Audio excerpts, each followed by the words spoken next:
Sa gitna ng tumitinding tensyon sa pagitan ng US at Iran, isang pahayag ang biglang umagaw ng pansin. Sinabi ni Donald Trump na maaari raw niyang tapusin ang laban sa loob lamang ng 2 hanggang 3 linggo. Sa unang tingin, parang malinaw at diretso ang mensahe. Pero kapag sinuri mo ng mas malalim, may isang tanong na hindi madaling sagutin. Posible nga ba talaga ang ganitong timeline? Dahil sa mundo ng geopolitics, hindi sapat ang lakas ng militar para magdikta kung kailan matatapos ang isang conflict. Mas madalas, ang mga digmaan ay nagtatapos hindi dahil may nagsabi ng deadline, kundi dahil naubos na ang dahilan para ipagpatuloy ito. Kaya sa video na ito, susuriin natin kung realistic ba ang 2 to 3 weeks o isa lang itong strategic messaging sa gitna ng isang mas komplikadong laro ng kapangyarihan. Number 1, hindi ibig sabihin ng airstrikes ay panalo ka na. Airstrikes look powerful, parang isang pindot lang and suddenly may mga target na nasisira. Sa mga balita, makikita mo ang explosions, precision strikes, at high-tech weapons ng US. Kaya madaling isipin ng mga tao na ito na, tapos na ang laban. Pero dito nagiging misleading ang perception. Kasi ang totoo, airstrikes are designed to damage, not necessarily to finish a war. Isipin mo ito parang isang malaking sunog sa isang gusali. Dumating ang bumbero, binuhusan ng tubig ang ilang bahagi at nakita mong humina ang apoy. From the outside, mukhang kontrolado na ang sunog. Parang tapos na ang problema. Pero ang hindi mo nakikita, may mga apoy pa pala sa loob ng dingding, sa kisame, sa ilalim ng sahig. Slowly, nag-iinit ulit yon hanggang sa biglang sumiklab ulit. Ganon ang airstrikes. Tinamaan mo ang visible targets, mga base, missiles, radars, pero may mga apoy na hindi agad nakikita. May nakatagong facilities, may mga mobile weapons, at mga kaalyado sa labas ng bansa. So kahit mukhang humina ang kalaban o ang Iran, hindi ibig sabihin na wala na siyang kakayahang bumalik. At dito pumapasok yung mas malalim na reality ng warfare. You can destroy targets, but you can't instantly destroy intent. Kahit masira mo ang isang base, hindi nawawala ang will ng isang bansa na lumaban. In fact, minsan mas lalo pa itong tumitindi. Airstrikes can even trigger retaliation, missile launches, proxy attacks, at disruption sa global trade routes. So instead of ending the conflict, pwede pa nitong palawakin. Isa pang critical factor, wala kang control pagkatapos ng airstrike. Hindi tulad ng ground forces na pwedeng mag-occupy ng territory, mag-secure ng lugar, at magpatupad ng control. Ang airstrikes ay hit and leave.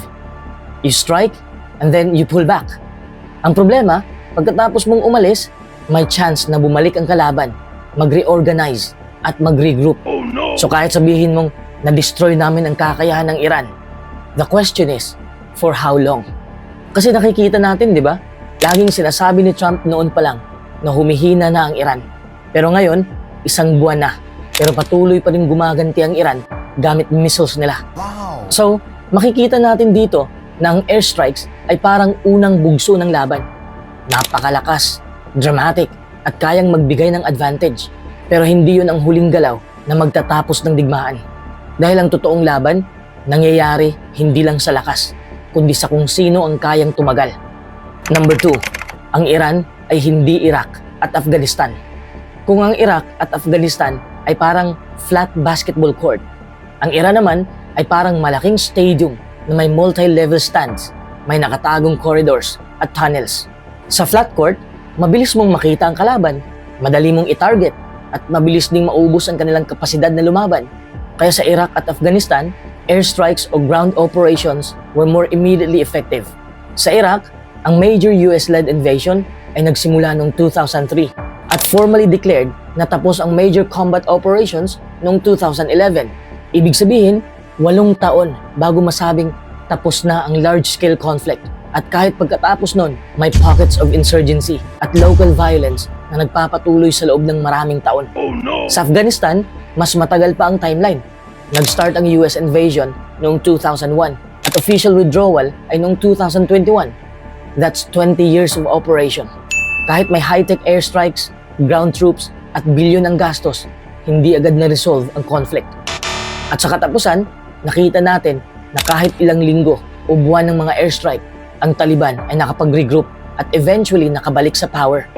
Ang leksyon dito, Kahit sa mga bansa na mas maliit at mas flat ang geography, kahit na may superior air power at advanced intelligence, tumatagal ng dekada minsan bago ma-stabilize ang sitwasyon, kung ever talaga fully resolved. Kung ganito katagal sa Iraq at Afghanistan, imaginin mo ang Iran, mas malaki, mas populated, may complex geography, may strategic depth, at may allies sa buong rehiyon. Kahit matarget mo ang ilang military bases o missile sites, marami pang assets na nakatago sa bundok, underground bunkers, o sa mga urban areas. Ang airstrikes ay parang sniper sa isang stadium. Makikita mo at matatamaan ang ilang players sa ibabaw. Pero marami pa sa ilalim ang hindi pa natatamaan. Pero oo, madetect ng US ang marami sa assets ng Iran. May satellites sila, may drones, reconnaissance aircraft, at signals intelligence para makita ang movements, bases, at missile sites ng Iran. Halos parang high-tech radar stadium. Makikita mo kung saan naglalakad ang kalaban, saan ang vehicles, at minsan pati ang missile trucks. Pero kahit makita ang kalaban, maraming factors ang pumipigil sa instant knockout. Una, mobility at redundancy. Kayang ilipat ng Iran ang missiles, launchers, at air defense units sa ibang lugar within hours o within minutes. Tapos gagamit pa ang Iran ng signal deception at camouflage. Ginagamit ng Iran ang maliit na convoys o decoys para malito ang intelligence. Kahit high-tech ang detection, laging may fog of war na kasama sa tunay na labanan.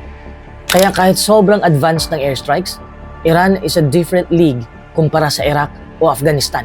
Maaaring makasira ng ilang targets at magpadala ng pressure, pero hindi nito kayang tapusin ang conflict in 2 to 3 weeks. Airstrikes create temporary advantage, weaken the enemy, and send a strong message, but controlling the whole situation, achieving total victory, at neutralizing the country's capability at will, that's another story entirely. Number 3, walang malinaw na exit strategy ang US. Isa sa pinakamahalagang bagay na madalas nakakaligtaan sa mga grand statements ng leaders tulad ni Trump ay ang exit strategy. Madali siyang magsabi ng 2 to 3 weeks and it's over. Pero sa totoong digmaan, ang tagumpay ay hindi lang nasusukat sa distraction ng kalaban. Nasusukat rin ito sa kung paano ka lalabas nang hindi nasisira ang sarili mo o lumilikha ng mas malaking problema. Isipin mo ito parang pagpasok sa maze. Pwede kang mabilis pumasok, pwede mong sundan ng isang shortcut, at sa loob ng maze, pwede mong markahan ang mga checkpoints. Pero kung wala kang malinaw na exit route, ano man ang lakas o galing mo sa loob ng maze, eventually, mapupunta ka sa dead ends o traps. Ang maze ay hindi natatapos basta-basta sa bilis. Kailangan mo ng plano para makalabas. Ganito rin sa digmaan.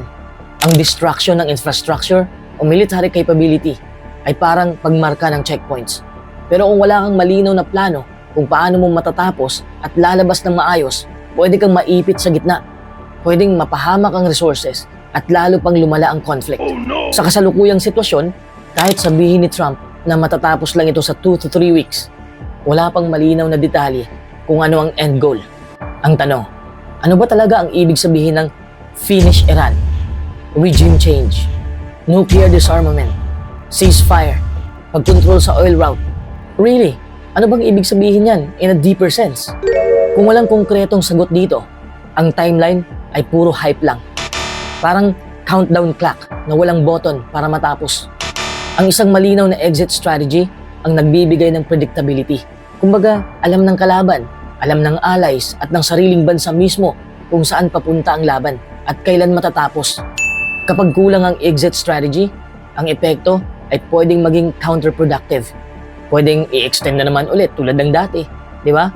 Pwede ring may international backlash, economic pressure, at panganib na ma-ignite ng mas malalaking regional conflicts.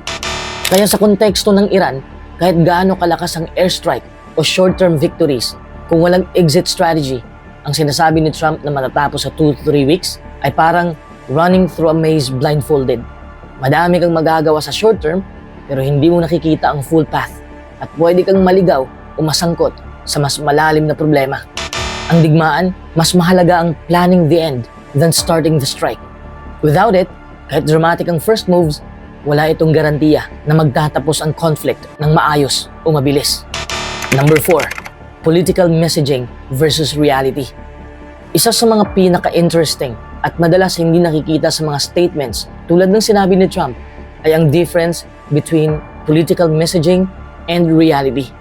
Sa public, makikita mo siya na nagsasabi ng mga malalakas na linya. 2 to 3 weeks, tapos na lahat. We're finishing the job.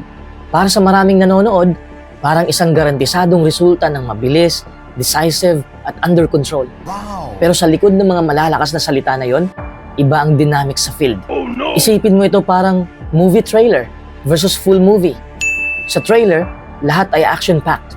Explosions, dramatic music, tension, heroes sa spotlight. It's designed to hook, excite, and convince the audience na something epic is happening.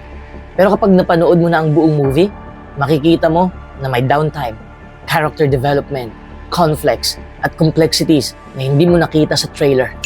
Ganito rin sa politika at digmaan. Ang messaging ay parang trailer. Concise, dramatic, designed to influence perception. Pero ang realidad naman ay mas matagal, komplikado, at puno ng uncertainties. Sa kaso ni Trump, ang short timeline niya na 2 to 3 weeks at confident claims ay nagsisilbing political messaging. Ito ang paraan para ipakita sa voters at sa mundo na I'm in control, I'm a strong leader, walang dudang kakayanin ko to. It's about image and perception management para sa supporters, para sa allies, at para na rin sa kalaban. But the reality of executing a conflict against Iran is completely different.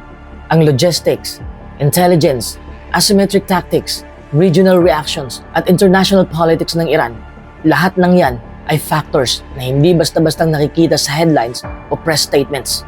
Kaya kapag naririnig mo ang 2 to 3 weeks and it's done, Wow! kailangan mong tandaan, that's political messaging designed para makuha ang atensyon, para ma-reassure ang supporters, at para ma-intimidate ang kalaban.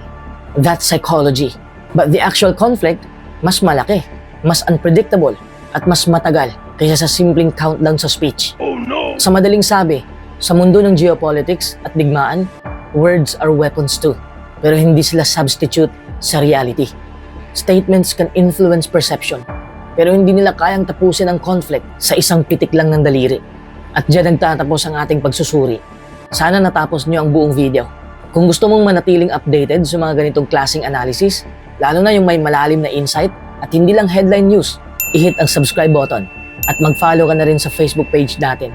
At syempre, i-share mo rin sa mga kaibigan mo na mahilig sa world events para sabay-sabay nating subaybayan ang mga susunod na kabanata. At bago ka umalis, gusto ko ring malaman, ano sa tingin mo? Posibleng habang matapos ito sa 2 o 3 linggo? O isa lang itong political statement? Comment down below at pag-usapan natin. Kita-kits sa susunod na video.